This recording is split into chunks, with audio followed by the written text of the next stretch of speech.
Hola niñes y bienvenidos a la novena clase de historia del profesor Kahn. En esta clase vamos a ver la caída de Perón y todas las cosas horribles que pasaron después. Pero antes de empezar esta clase quiero que entiendan que es necesario que estén atentos a cuando cierra las evaluaciones. Es decir, si yo le digo entra hasta la clase 3, no me entreguen los trabajos hasta la clase 9, porque después yo voy a dar la clase presencial, si vuelve la presencialidad en algún momento de la vida, y voy a dar la misma clase, no me voy a calentar en hacer otra clase, ¿se entiende? Entonces van a ver a mí en video y después se van a aburrir porque me van a ver a mí en persona. Entonces váyanse ateniendo a los tiempos de cada clase cuando sea el momento de entregar las notas. Tenían que entregar hasta la clase 3 y hay pibes manijas que entregaron hasta la clase 8. Digo, esperen un poquito, si les interesa mucho el tema y quieren profundizar, yo les recomiendo que vayan tomando los libros que voy mencionando y búsquenlos en GenLib o en Sci-Hub y lo profundicen. Eso mejor que morfarse todos los videos de una y después verme a mí repetir la misma cosa, ¿no? Terminada la aclaración, avancemos. Nosotros habíamos visto en la clase anterior que mientras que durara ese crecimiento económico enorme que pasó en la Argentina de 1943 a 48 y Evita siguiera viva y cimentando el apoyo a Perón entre el movimiento trabajador, los empresarios orientados al mercado interno y los sindicatos, Perón iba a ser invencible políticamente, es decir, iba a convocar elecciones, iba a ganar las elecciones por un 60% de los votos siempre. Ahora, nada de eso se mantuvo. A partir de 1948 todo se empezó a ir un poquito al tacho, ya lo vamos a ver, y después Evita comenzó a sufrir de un cáncer tremendo que la terminó por matar. Entonces el peronismo entra en un periodo de mucha crisis que termina con el derrocamiento de Perón. Ahora vamos a ver por qué se dieron estas cosas. Nosotros habíamos visto en la clase anterior este gráfico que describe los pilares del modelo de crecimiento peronista. El plan económico de Perón consistía en, como ya vimos, volcar recursos desde la renta agraria al mercado interno a través del IAPI para crear las condiciones necesarias para el desarrollo de una industria competitiva que abasteciera al mercado interno, garantizando la autosuficiencia del país y, de ser posible, generar divisas exportando productos manufacturados. Ahora, esto último no sucedió ni por asomo, es decir, si uno no está dispuesto a aplicar métodos estalinistas de desarrollo económico, corte, producir más, o hago que vos mismo tengas que fusilar a tu familia y después te fusilo, es muy difícil crear un tejido industrial autosustentable y competitivo en 5 años. Lo que terminó pasando es que se compraron un par de máquinas de fideos en el exterior, las pusieron a trabajar en el país y dijeron, listo, acá están las máquinas, somos una potencia industrial, pleno empleo, los trabajadores nos adoran, peronismo all the night.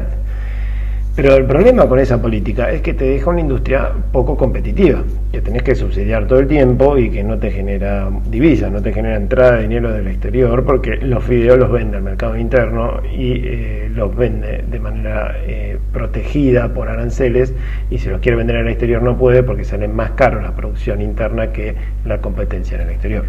Y además de que esta industria no generaba plata, empezó a pensar lo contrario, porque las máquinas que compraste para hacer fideos no te duran para siempre, sino que se rompen y además demandan insumos que no se venden en el país, como por ejemplo, no sé, tinta para el estampado de los paquetes de fideos, y como vos no la producís en el país, todo eso se compra en el exterior. Y ahí se te genera un doble problema. La industria que con tanto cariño armaste no solo no te genera divisas, sino que te empieza a demandar divisas, porque cuando tenés que importar máquinas e insumos no las podés pagar con amor, las tenés que pagar con divisas, con dólares. Entonces la industria, lejos de producir los dólares necesarios para autosustentarse mediante la exportación de bienes industriales, empieza a perder los dólares que nos entran por las exportaciones del campo.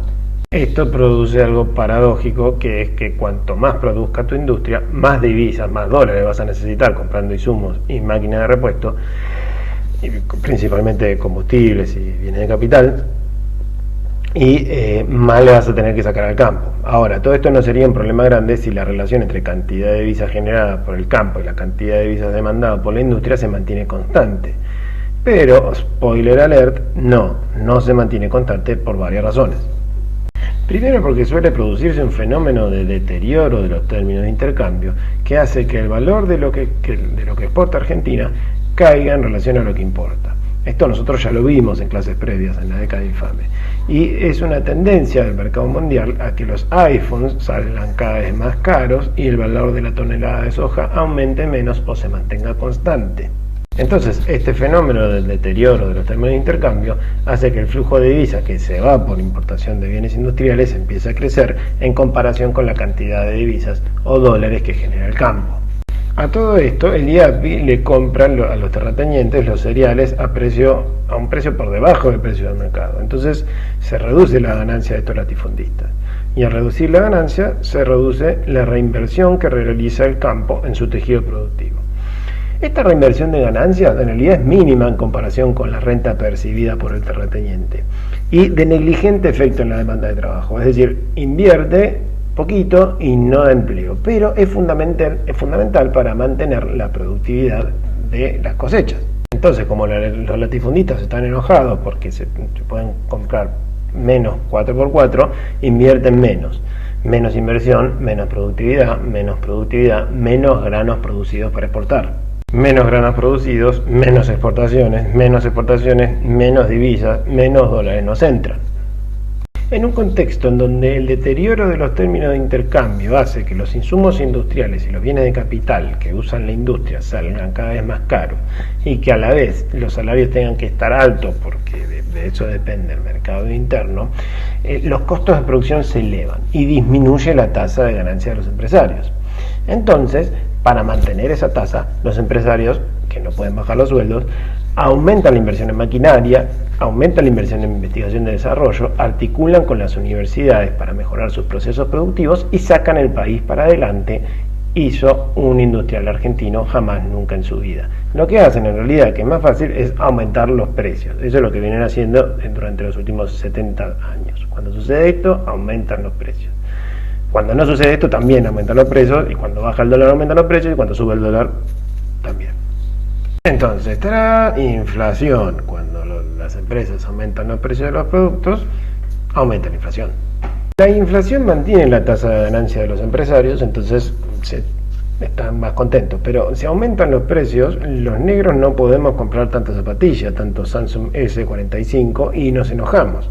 Y esto para un gobierno basado en el voto de la clase trabajadora es fatal. Entonces, lo que va a hacer el gobierno es impulsar paritarias que compensen la caída del salario y sostener toda una batería de subsidios como asignaciones familiares, subvención al precio del transporte y los servicios públicos que mejoren la capacidad de consumo de la clase trabajadora. Sin embargo, todo esto requiere de plata, y esa plata gastada en esas cosas genera déficit fiscal, genera un agujero en el presupuesto del Estado. El Estado gasta más de lo que recauda. Al mismo tiempo, si los negros tenemos plata, nos gusta ser felices, y para ser felices resulta indispensable comer asado y tomar vino, que justo son las cosas que nosotros exportamos para generar divisas. Si nos empezamos a comer las cosas que generan el ingreso de moneda extranjera, generamos cada vez menos moneda extranjera. Y acá es cuando llegamos al punto de quiebre del modelo económico, a lo que se conoce como la restricción externa. Es decir, nos quedamos sin divisas para seguir impulsando el ciclo de crecimiento. Llegado a este punto, al gobierno lo que le queda es o resolver las cuestiones del sistema que llevan naturalmente a que se produzca inflación, déficit, pérdida de reservas, o hacer algo mucho más fácil, que es devaluación. La devaluación es la forma más fácil de salir de esta restricción del modelo, porque incide en varios aspectos que resuelven temporalmente el desequilibrio de todo el sistema. Primero, porque la devaluación enfría todo el circuito de producción industrial, encarece la importación de insumos industriales y baja el poder adquisitivo de los salarios. Entonces, las empresas que producen para el mercado interno con insumo importado o producen menos o lo dejan de hacer, y cae así la demanda de divisas necesarias para sostener esa producción. Como el sector industrial deja de producir, cae el empleo, hay una caída del PBI. Y pasa algo gracioso, que es que con la devaluación aumentan exorbitantemente las ganancias en pesos del campo, que reinvierte esta pequeña parte que no evade o gasta en viajes a Miami para mantener y aumentar la productividad. Más productividad es más producción de bienes exportables. Más bienes exportables es más entrada de divisas, y esa mayor entrada de divisas mejora el equilibrio macroeconómico. Además, como al devaluar aumenta el desempleo y aumenta el precio de las materias primas que produce el campo, que sería el precio del asado y el vino, entonces los negros que no tenemos laburo no podemos comprar asado y vino, y los que sí tenemos podemos comprar menos asado y menos vino, entonces queda más asado y más vino para exportar y generar divisas. Es decir, la devaluación ajusta los desequilibrios internos a través de la desocupación y el hambre. Y por último, al devaluar, el Estado recibe más pesos por cada producto exportado en concepto de retenciones, lo que mejora la cerca del Estado y termina temporalmente con el déficit fiscal. Y así volvemos al momento cero del ciclo. Y así se puede volver a volcar la renta del campo al mercado interno y repetir el ciclo de crecimiento para luego encontrarse con la inflación, el déficit fiscal y la devaluación como herramienta para superarla. Este ciclo le pasó a Perón por primera vez porque fue el primero que instituyó este modelo de sustitución de importaciones a fondo, pero luego se volvió a repetir y se repite hasta el día de hoy, 2021, con algunos paréntesis que se dan en la dictadura militar y en los 90, pero nada más. Por eso es tan importante que se los aprendan, que aprendan cómo funcionan las principales estructuras de la economía argentina. Estas limitaciones sistémicas, estos ciclos cortos que tiene la economía, son conocidos como ciclos de stop and go. Voy a insistir mucho para que se memoricen todo este ciclo que les acabo de mostrar, porque detalle más, detalle menos, es lo que nos pasa todo el tiempo. Ahora, esto no es culpa de nadie en particular. Nosotros, como vemos, todos los actores actúan, valga la redundancia, de la manera más racional posible, tratando de maximizar su ganancia. En realidad el problema es más estructural, es parte del modelo de sustitución de importaciones que implementó Perón. Ahora, estas cuestiones estructurales son muy difíciles de solucionar. Perón las intentó solucionar en su momento y encaró así políticas orientadas a romper la dinámica de estos ciclos. Entonces, lo que hizo Perón en principio fue ajustar los precios de los servicios públicos, que se habían quedado muy atrás de la inflación y generaban un fuerte déficit fiscal, y se volcó a la búsqueda de un flujo de inversión extranjera directa que resolviera la restricción externa. Es decir, si las empresas extranjeras invierten en Argentina, esas divisas, esas inversiones compensan el déficit de divisas estructural del modelo. Entonces, Perón sancionó una ley de inversiones extranjeras que atrajo a empresas como la Kaiser Argentina, que es una empresa automovilística que se radicó en la provincia de Córdoba. Todo esto bajo el marco de un nuevo plan quinquenal. Perón también buscó asegurar un aumento de la productividad del campo de la mano de un aumento de las ganancias de los terratenientes, y para eso disminuyó el traspaso de renta que hacía el IAPI del campo a la industria, y en algunos casos incluso estableció subsidios al campo. Esto aumentó la productividad del sector agrícola. Y por último, recurrió al endeudamiento internacional. Se aseguró un crédito internacional para capear la falta de divisas. Todas estas políticas fueron muy exitosas y la inflación y la deuda pública cayeron estrepitosamente desde 1952 y las exportaciones aumentaron un 80%. Pero todo el éxito que tuvo en la parte económica, Perón lo restó en la parte política, porque todas estas medidas de ajuste, de reestructuración, repercutieron en el nivel de vida de los trabajadores y además fueron en contra de muchas de las ideas del justicialismo. Todo esto le restó cierto nivel de apoyo en la clase obrera. Acá quiero ser cuidadoso, no es que los obreros pasaron a dejar de ser peronistas, sino que no estaban tan enfervorizados con la idea del peronismo, no tenían esa locura mesiánica que se manifestó el 17 de octubre. Y el problema era que ese fervor mesiánico era lo que sustentaba al gobierno de Perón, porque del otro lado tenía una oposición que no jugaba dentro de los límites institucionales, no jugaba dentro de la ley, y no era democrática. Entonces esta oposición estaba buscando un momento de debilidad para hacer un golpe de Estado o asesinar a Perón. Por eso Perón armaba esas mega movilizaciones, esos actos multitudinarios. No es que se creyera un dios encarnado en la tierra, era que esas demostraciones eran una necesidad estructural de su armado de poder de cara a la oposición golpista. Si la oposición ve que la clase obrera te apoya de manera fervorosa, es decir, si la oligarquía ve a 2 millones de negres gritando vamos a dar la vida por Perón, se va a quedar en el molde, no va a hacer nada, porque en cuanto haga algo, los comemos crudos. Pero cuando esto deja de suceder, se cae todo el armado. Y cuando Perón aplica esas nuevas políticas económicas, pierde el amor incondicional de la clase trabajadora. Esto lo percibía Evita.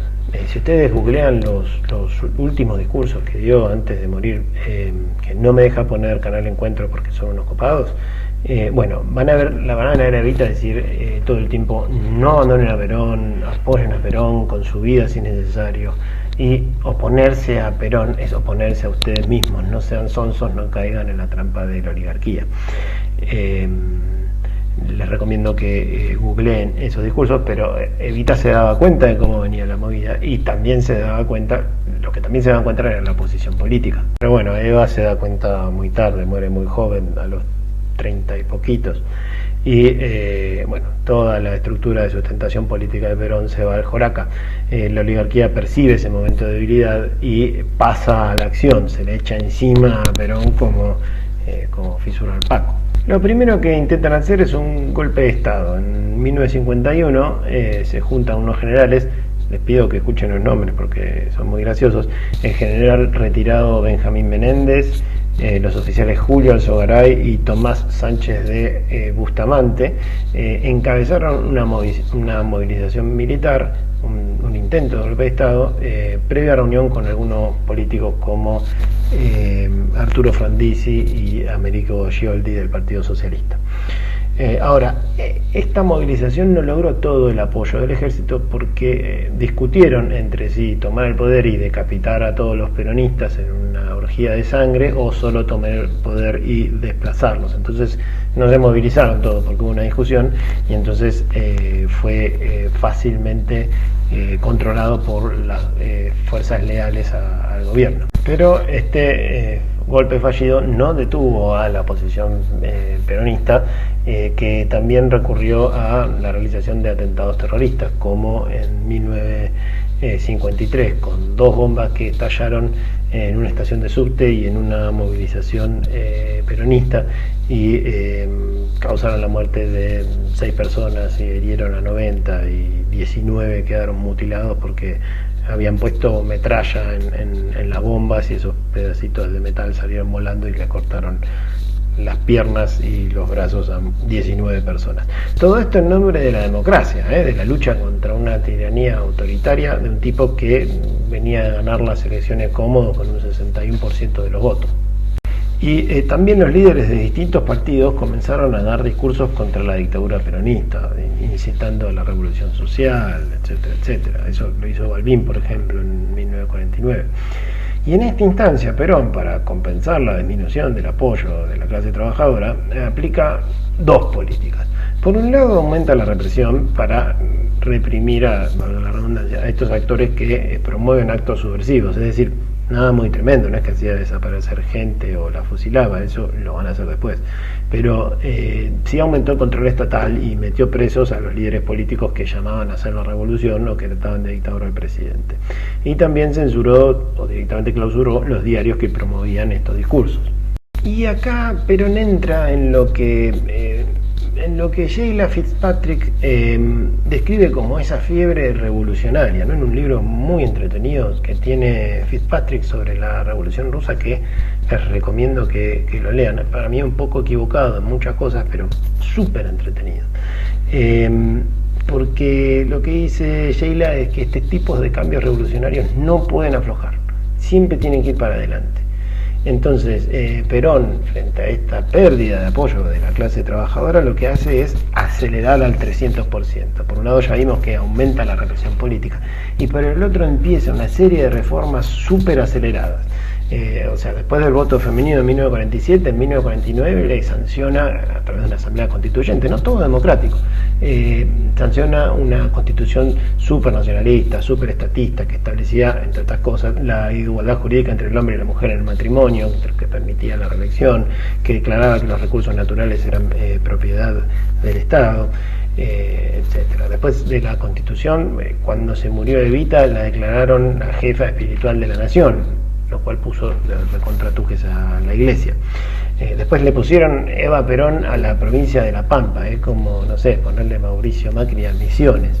Se prohibió la enseñanza religiosa en la escuela pública, se autorizó el divorcio vincular, se reguló la prostitución, que equivale a legalizarla, y así siempre para adelante, nunca menos.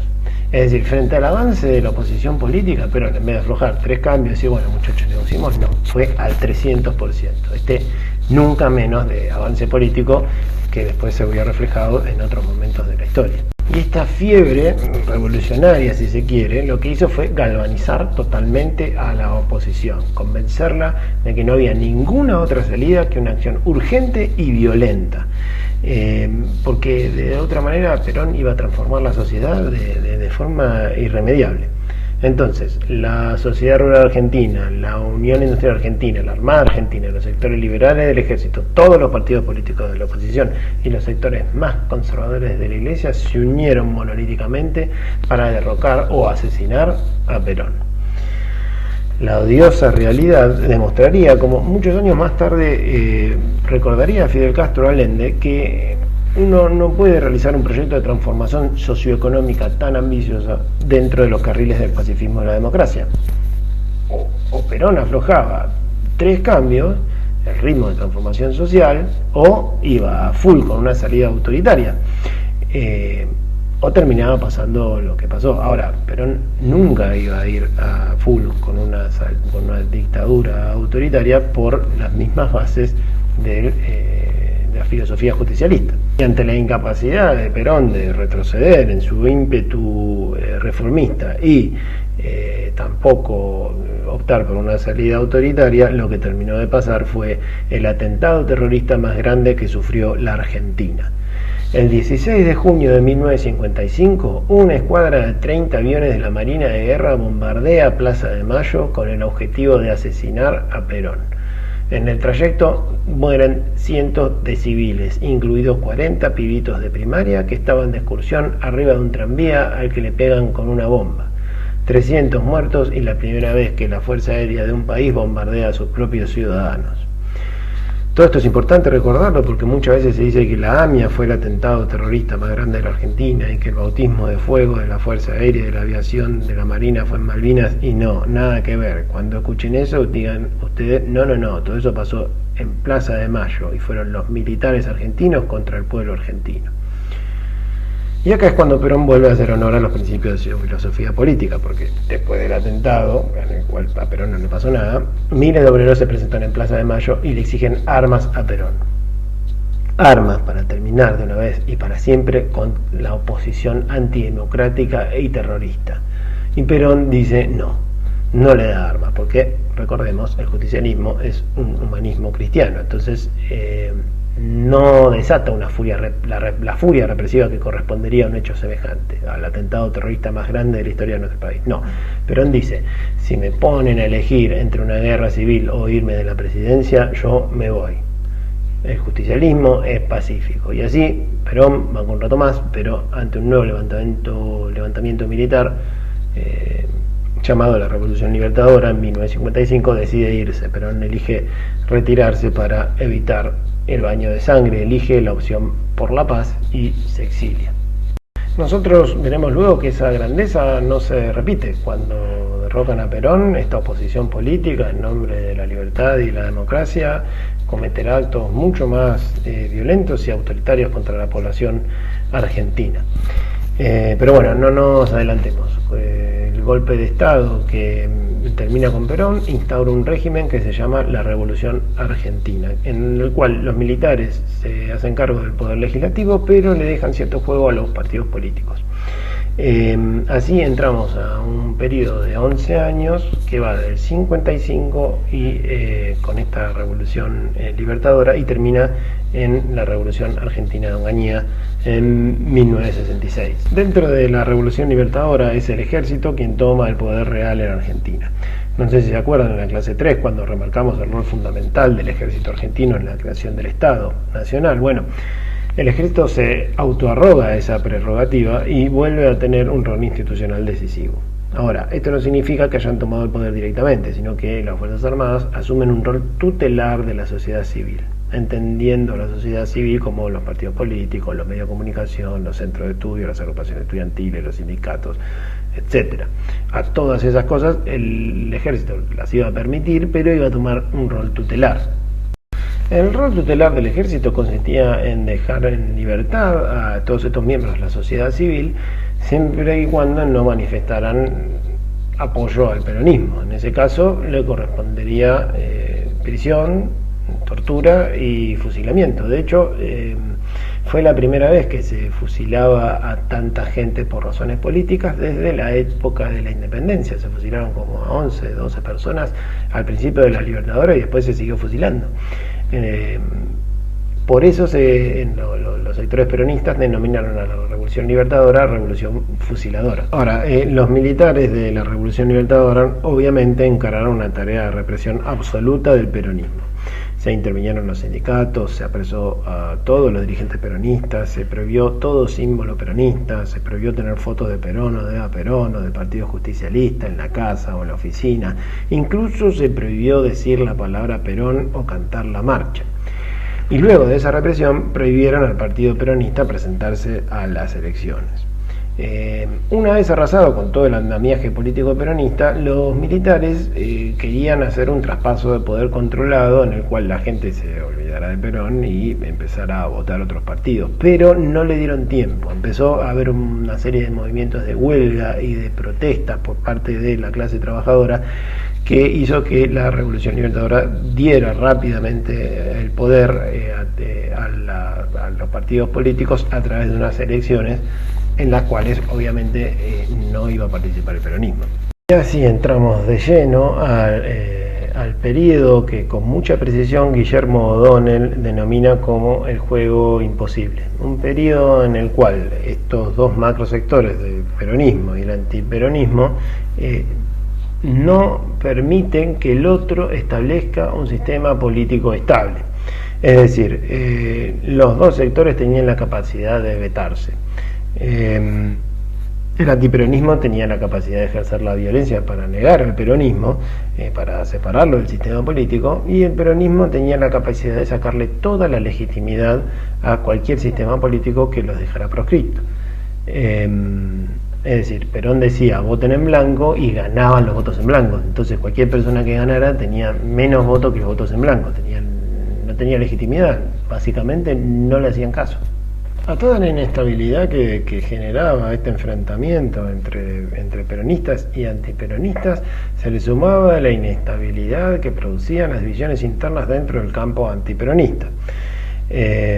En el campo antiperonista había tres facciones básicamente, unos que pensaban que Perón no era tan terrible, que eran los antiperonistas, después estaban los super antiperonistas que tenían más relación con el radicalismo y estaban más cerca de un modelo típico de década infame, y los ultra super antiperonistas que eran los ultraliberales que querían devolver a la Argentina a 1880 y abonar la tierra con sangre de militantes peronistas.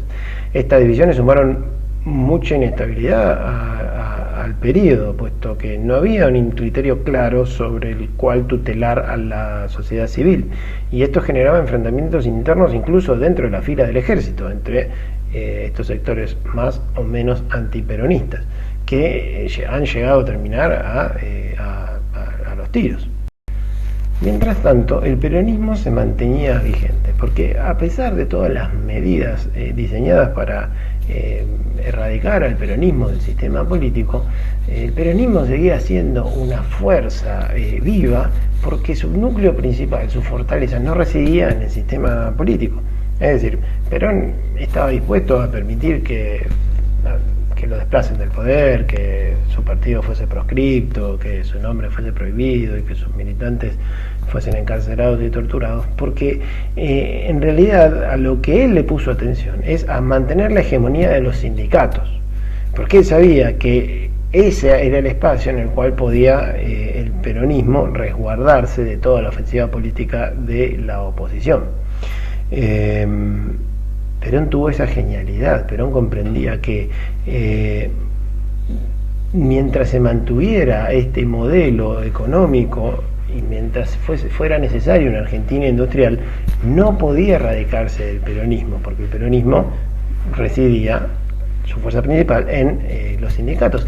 Y esto se repite hasta el día de hoy. La lectura que realizó Perón en su momento se demostró completamente acertada, porque mientras el peso de los sindicatos se mantuviera frente a un sistema de representación política que era cada vez más decadente, también se iba a mantener la influencia del peronismo en la sociedad. Por eso, chicas, cuando le pregunten qué es el peronismo y por qué se mantiene vigente hasta hoy, por favor no digan que es un sentimiento inexplicable, que es un latir mágico, que todas esas pavadas. El peronismo no es magia, es una ideología política, humanista y cristiana basada en la rerum novarum y sostenido por un aparato sindical de un país que no ha resignado sus posibilidades de tener industria. La presencia del peronismo en los sindicatos produce una identidad muy fuerte en la clase trabajadora, y sobre esa clase trabajadora y sobre esa identidad se montan distintas alianzas políticas que se mantienen electoralmente vigentes. Eso es el peronismo. No es magia, no es misterio, no es sentimiento inexplicable y todas esas avanzadas que tenemos que escuchar cuando algún otario define el peronismo. Es lo que acabo de nombrar, son los sindicatos produciendo identidad peronista en la clase trabajadora y las distintas coaliciones políticas que se montan sobre esa identidad para ganar las elecciones, ni más ni menos que eso. Pero bueno, volviendo, mientras se daban todas estas inestabilidades políticas en el periodo, también operaban los ciclos de stop and go con los que osciló la economía desde 1949. Estos ciclos tuvieron también la virtud de jugar siempre a favor del peronismo, porque en los momentos de crecimiento aumentaba la demanda de manos de obra y aumentaba la capacidad negociadora de los sindicatos, aumentaba el poder de los sindicatos. ¿Y de quién eran los sindicatos? De Perón. Y cuando el ciclo entraba en la parte descendente, la clase trabajadora se enojaba, y se enojaba contra el gobierno, no se enojaba con Perón. Entonces, incluso también los ciclos de stop and go jugaron políticamente a favor del peronismo, mantuvieron su vigencia e hicieron que cualquier intento de establecer algún tipo de democracia tutelado por los militares fracasara miserablemente. Se puede apreciar en este gráfico que ante cada momento negativo del ciclo, el sistema del juego imposible se cae a pedazos y se tiene que reformular. Es decir, los ciclos de stop and go van condicionando la sustentabilidad política del juego imposible. Hacia fines de 1958, por ejemplo, la intervención militar de la Revolución Libertadora se enfrenta a un aumento de las huelgas y las movilizaciones, y se ve forzada a convocar elecciones, obviamente siempre con el peronismo proscripto. Estas elecciones las gana Frondizi, que es fuertemente condicionado primero por el peronismo, después por los militares y por sus propios compromisos políticos, y termina siendo derrocado por las Fuerzas Armadas en otro ciclo negativo de stop and go. Luego convocan de nuevo elecciones, siempre con el peronismo proscripto, y las gana Ilia, que mientras el ciclo crece está todo bien, pero luego lo afecta una etapa de decrecimiento y es derrocado por los militares, que toman el poder con la Revolución Argentina en 1966. Acá vamos a parar, pero como vemos el ciclo sigue y cada parte baja, se le genera una inestabilidad política muy fuerte. Así termina este juego imposible de la democracia tutelada por el ejército, que va desde 1955 a 1966. En 1966 los militares se van a dar cuenta de que esto no funciona para nada y hacen un nuevo golpe de Estado, esta vez con un esquema diferente, más autoritario, que prohíben los partidos políticos, más violentos, más tiránicos, que luego vamos a ver fracasar de manera miserable y traer consecuencias ruinosas para el país. Pero bueno, eso queda para más adelante, para la próxima clase. Las consignas de las clases de hoy son: responda, ¿por qué el éxito del segundo plan quinquenal favoreció el derrocamiento de Perón? 2. Describa paso a paso todas las etapas del ciclo de stop and go que caracteriza a la economía argentina. Memorícelas y repítelas como un rosario todos los días el resto de su vida. 3. Describan las principales características del periodo al que nos referimos como el juego imposible. 4. Defina qué es el peronismo. 5. Acuérdese para siempre de lo que sucedió en los bombardeos de Plaza de Mayo. conteste las consignas con el contenido de la clase, porque si no me voy a dar cuenta y le voy a poner 0. Si lo sacan de su internet o de su tío, les voy a poner 0.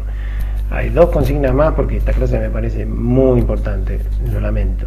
Especial cuidado con lo que le dice su tío o su abuelo que les habla de historia. Piensen que de la misma manera en la cual nosotros habitamos un cuerpo y no nos hace especialistas en biología, haber vivido determinado momento de la historia no te hace historiador.